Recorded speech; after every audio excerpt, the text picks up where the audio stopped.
चुन्नू और मुन्नू आपस में भाई भाई थे। चुन्नू बड़ा और मुन्नू छोटा था। चुन्नू की उम्र 10 साल और मुन्नू की उम्र 7 साल थी। इन दोनों बच्चों के अम्मी अब्बू अल्लाह को प्यारे हो चुके थे। चुन्नू और मुन्नू को उनके दादा और दादी ने अपने घर में रखा हुआ था।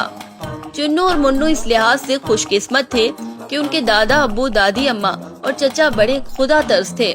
एक दिन चुन्नू ने अपने छोटे भाई मुन्नू से कहा कि देखो भाई, अब हम बचपन के दौर से निकलकर जवानी की तरफ बढ़ रहे हैं, इसलिए हमें अपने दादा अब्बू दादी अम्मा और चचा का शुक्रिया अदा करना चाहिए, जिन्होंने हमें अम्मी अब्बू वाला प्यार दिया और हमारा हर तरह से ख्याल रखा, यहाँ तक कि उन्होंने हमें स्कूल में दाखिल करवा कर अच्छा इंसान बनाया।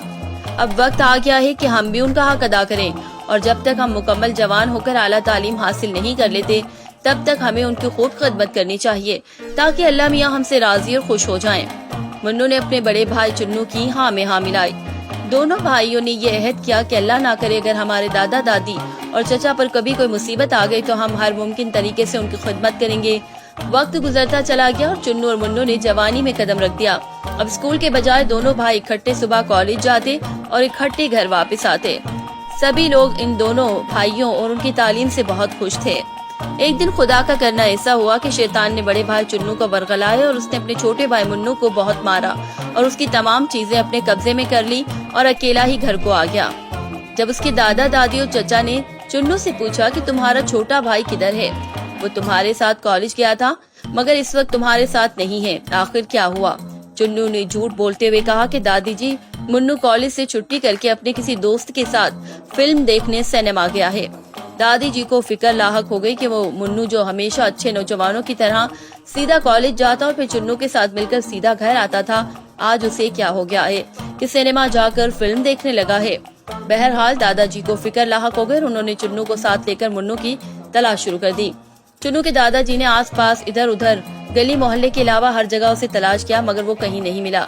आखिरकार थक हार कर दादाजी और चुन्नू घर वापस आ गए। जब मगरिब की नमाज का वक्त हुआ तो दादाजी दादी जी नमाज पढ़ने लग गए, जबकि चुन्नू अपनी किताबें और दीगर सामान खोलकर बैठ गया और हल्की फुल्की शरारत और मुस्कुराहट के साथ नमाज पढ़ने के बजाय एक जगह बैठकर दिखावे की खातिर किताबों का मुताला करने लगा। इसका मतलब साफ था कि चुन्नू जवानी की दहलीज पर कदम रख चुका है और इसे किसी की परवाह नहीं। अचानक दरवाजे पर दस्तक हुई तो दादाजी को मुन्नू दिखाई दिया। वो खुशी से पागल हो गए। यही हाल दादी जी और चचा का था, जबकि चुन्नू शर्मिंदा हो गया क्योंकि इसका झूठ पकड़ा गया था। उन्होंने थोड़ी देर सुस्ताने के बाद असल हकीकत से अपने दादाजी को आगाह किया तो दादा दादी हैरान रह गए। मुन्नू ने बताया वो कोई फिल्म देखने नहीं गया था बल्कि कॉलेज के प्रोफेसर साहब अपने घर में मिलाद में उसे शामिल होने के लिए लेकर गए थे। उसने कोई गलत काम नहीं किया। चुन्नू ने झूठ बोला है। दादा और दादी को चुन्नू पर गुस्सा आया। इससे पहले कि वो चुन्नू के खिलाफ कोई कदम उठाते कि चुन्नू को फौरन ही अपनी गलती का एहसास हो गया, उसने झूठ बोला था। बहरहाल मुन्नू और दादा दादी जी ने चुन्नू की गलती से दरगुजर किया और उसकी झूठ के पकड़े जाने के बावजूद माफ कर दिया। चुन्नू शर्मिंदा सा होकर रह गया।